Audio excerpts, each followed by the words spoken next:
Дина Нұрпейіскеліні 1861-1955 қазақтың әйгілі күйші композиторы.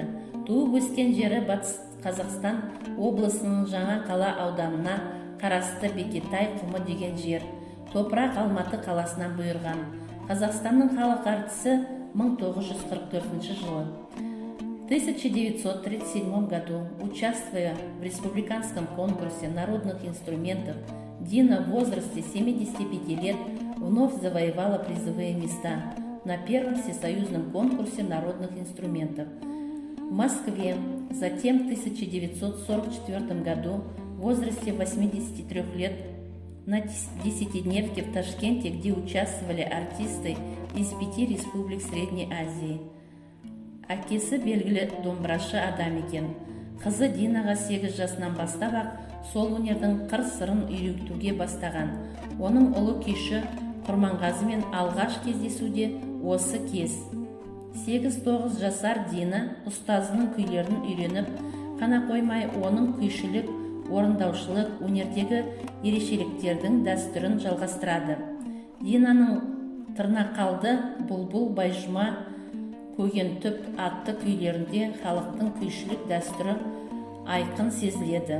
1916 жылғы оқиға шығарған 1916 жыл күйінде Құрманғазының Исатай мен Махамбетке арнаған кішкентай күйінің әсері байқалады. Дина ата-ана шаңырағында бұландап өскен жас кезінің өзінде Дәулеткерей, Мүсәрәлі, Әлікей, Түркеш, Ұзақ, Есжан, Байжұма, Баламайсаң сияқты күйшілерін күйін нәшіне келтіре тартып, төңірегі домбырашы қыз деп атаған. Қарашадай қыздың даңқын естіп, әйгілі Құрманғазы арнайы іздеп келген. Ол Динаның домбыра тартысына сүйсініп, болашағынан үлкен үміт күтіп, батасын берген.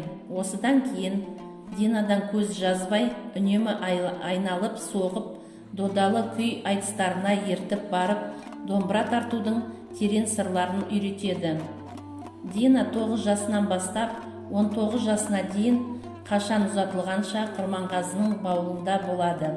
Құрманғазыдай дәулескер күйшінің ұстаз болуы Динаның ғана бақытты болып қойған жоқ, исі қазақтың күй өнерінің бақыты болды.